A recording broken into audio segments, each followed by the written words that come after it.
que eu tenho para vos trazer hoje, como debate, é saber se hoje não nos deveríamos colocar exatamente na mesma perspectiva e perguntarmos-nos coletivamente o que é que existe e o que é que não existe na sociedade e o que é que, por via disso, nós devemos ou não devemos fazer do ponto de vista pedagógico, saber se 100 anos depois este diagnóstico que os nossos colegas de 1915 fizeram ainda se mantém, ou se este diagnóstico é hoje um diagnóstico diferente e podemos, por isso, também, do ponto de vista da nossa identidade pedagógica e profissional, colocar as questões de uma maneira diferente e tentarmos ir numa outra perspectiva pedagógica e educativa.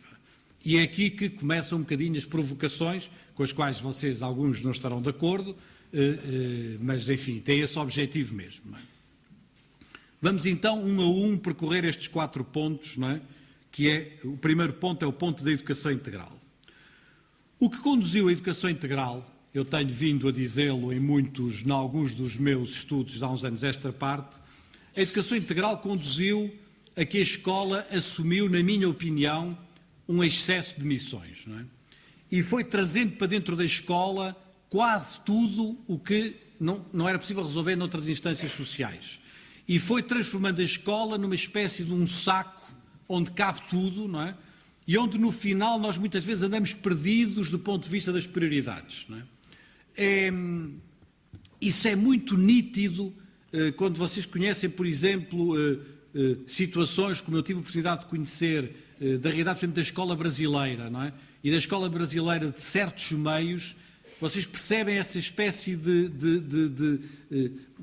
desorientação nas missões principais da escola, em que a pessoa tem que atender a tudo e, ao querer atender a tudo, acaba muitas vezes a não atender a coisa nenhuma. Quer dizer, há uma espécie de trazer para dentro da escola um conjunto imenso de funções, de atividades das mais diversas ordens, ambientais, da educação para a saúde, das questões patrimoniais, da educação sexual, de um conjunto de coisas sobre a toxicodependência, sobre o tabagismo, de coisas relacionadas com as prevenções rodoviárias, com os acidentes, com as proteções civis, com a segurança, com a emergência, das atividades diversas, com a luta contra os maus-tratos, com as violências, a educação para a cidadania, os direitos humanos, não é? A educação alimentar, não é?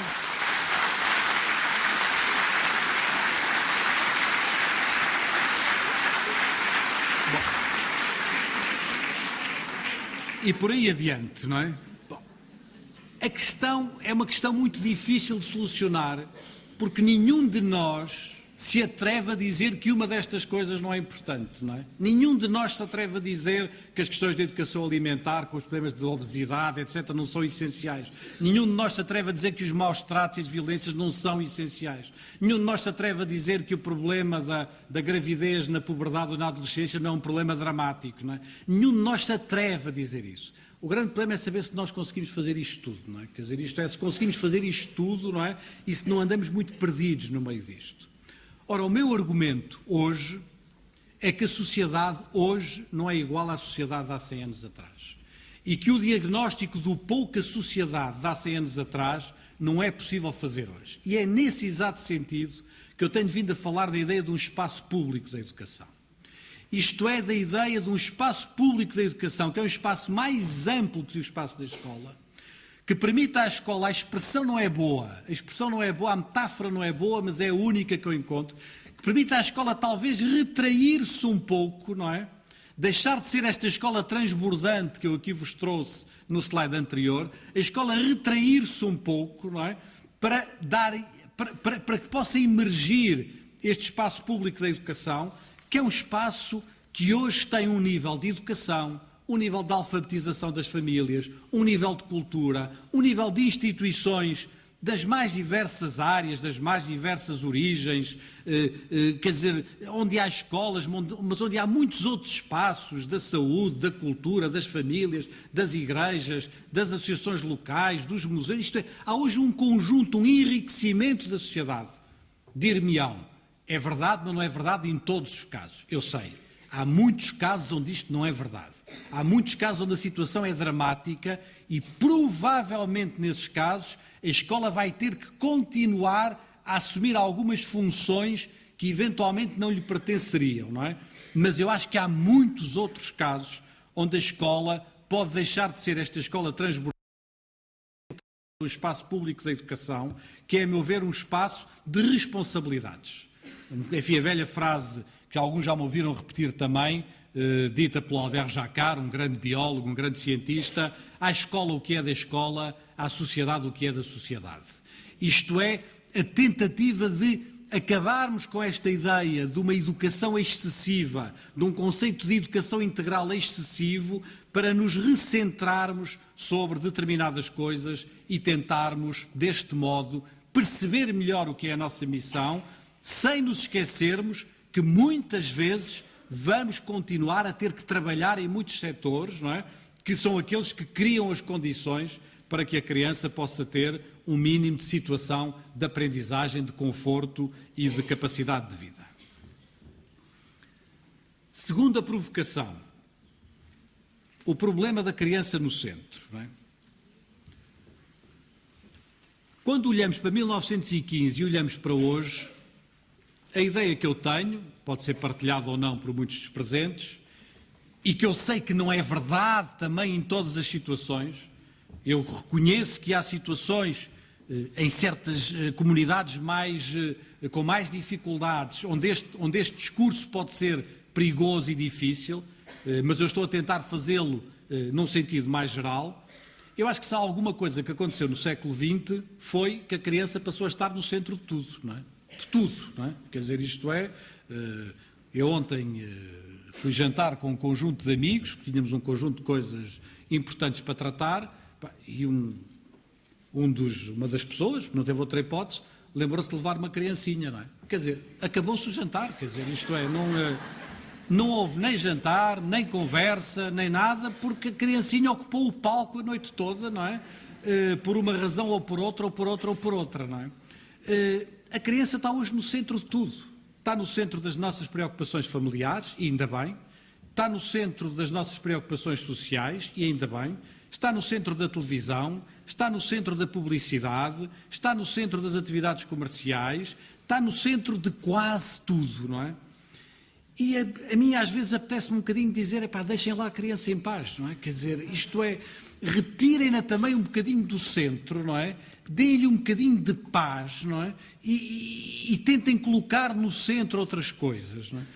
E isto, tanto mais que muitas vezes esta ideia da criança no centro levou, e essa é uma crítica que é muitas vezes uma crítica forte feita aos pedagogos, a uma espécie de deriva à la Rousseau, não é? Isto é, a criancinha faz tudo o que quer, não é? E é verdade que há muitas tendências pedagógicas que levaram a isto, mas não é verdade que o Rousseau tenha dito isto, não é?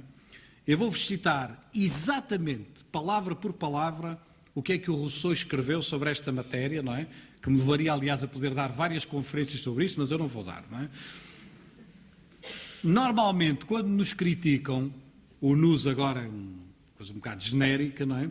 Citam esta frase do Rousseau no Emílio ou da Educação. A criança só deve fazer aquilo que quer, não é? E com base nisto dizem, pronto, lá está, cedem a tudo, as criancinhas fazem tudo o que querem, etc. Isto é a matriz da pedagogia. Eu vou-vos ler exatamente o que é que está escrito no parágrafo seguinte do que o Rousseau escreveu no Emílio da Educação e que pouca gente eventualmente terá lido porque ficou apenas nesta frase que deve ter apanhado através do Google ou outra coisa qualquer, não é? Não é? O Rousseau diz a seguir o seguinte: a criança só deve fazer aquilo que quer, mas deve querer apenas aquilo que vocês, professores, querem que ela faça, não é? Ela não deve dar um passo sem que vocês saibam, sem que vocês o tenham previsto. Ela não deve abrir a boca sem que vocês saibam o que ela vai fazer, não é?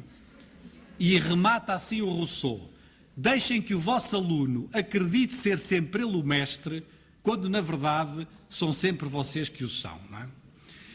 E isto é um debate pedagógico imenso, não é? Porque em grande parte está resumida aqui a essência, para o bem e para o mal, da pedagogia. Não digo que seja só para o bem, não é? Está resumida aqui a essência da pedagogia. Mas obviamente que isto não se pode reduzir à ideia de a criança só deve fazer aquilo que quer, que tem sido, digamos, o slogan com que se tem procurado matar muito do pensamento e do discurso pedagógico. Eu, numa conferência recente em que o Joaquim Azevedo esteve, a que dei o título da Pedagogia à Terceira Margem do Rio, e que hesitei em trazer-vos aqui hoje e depois achei que era melhor trazer este tipo de abordagens, citei muito um filósofo francês, o Alain, que me parece ser, hoje, no que eu tenho lido do Alain, um filósofo dos que mais me inspira a pensar as questões da educação. E o Alain dizia esta coisa que eu acho absolutamente espantosa, não é? Que é: a criança pede ajuda, quer ser retirada do jogo, não o consegue de moto próprio, mas quer deixá-lo. E depois faz o que é, a meu ver, o resumo principal do que deve ser a missão de um professor. Difícil é conduzir os homens, nós hoje não diríamos homens, diríamos homens e mulheres, não é? Mas isto é do princípio do século XX. Difícil é conduzir os homens a agradarem-se no fim com aquilo que no princípio não lhes agradava nada, não é? E para mim está aqui resumida grande parte do que é a missão de um professor, não é? Não há experiência que eduque melhor um homem do que a descoberta de um prazer superior que ele teria ignorado se não se tivesse dado ao esforço de o conhecer, não é? E a meu ver isto é verdade para tudo. Quer dizer, ninguém pode gostar de matemática sem conhecer a matemática. Ninguém pode gostar de música sem conhecer a música. E para conhecer a música é preciso esforço, não é? É preciso eu acho que o que é mais difícil num professor é o professor conseguir que a criança se agrade no fim com aquilo que no princípio não lhe agradava nada, não é? E isto quer dizer retirar a criança, não é? De uma dinâmica de ser a criança no centro, a decidir o que quer ou não quer fazer, retirá-la num certo sentido, é isto que o Alain aqui quer dizer, de uma espécie de um ludismo permanente para a colocar num outro patamar, que é um patamar de uma outra exigência e de uma exigência que só pode estar em nós, porque somos nós que temos que saber o que é que nós queremos ensinar à criança e aquilo que nós queremos com que ela se agrade no fim, não é? Uma das minhas experiências mais, de que eu me recordo como se fosse hoje, não é? De que me recordo como se fosse hoje, eu fui professor na Escola Magistério Primário de Aveiro, iniciei a minha carreira como professor na Escola Magistério Primário de Aveiro em pleno 25 de Abril, não é? E lembro-me como se fosse hoje de nós ensinarmos muitos métodos ativos de descobertas, de expressões, etc. E a primeira vez que eu fui a uma escola anexa, ver uma aluna mestra dar uma aula, era uma aula que tinha a ver com fantoches, daquelas atividades de descoberta, de exploração inicial e tal. E no fim houve uma criancinha, que eu parece que a estou a ver ainda como hoje, não é? Que, obviamente, que isto nos levaria a muitas coisas, a muitas outras interpretações. O que eu estou aqui a fazer é uma interpretação simplista do episódio, não é? Uma criancinha que veio ter com a aluna mestre, que lhe puxou assim pela bata, não é? E que disse: senhora professora, eu amanhã não venho à escola. E ela disse: bom, ok, mas o que é que se passa? Tens algum problema? Estás doente? A tua família? Houve alguma coisa? Não sei o quê. E a miúda diz: não, eu para brincar brinco em casa, não é?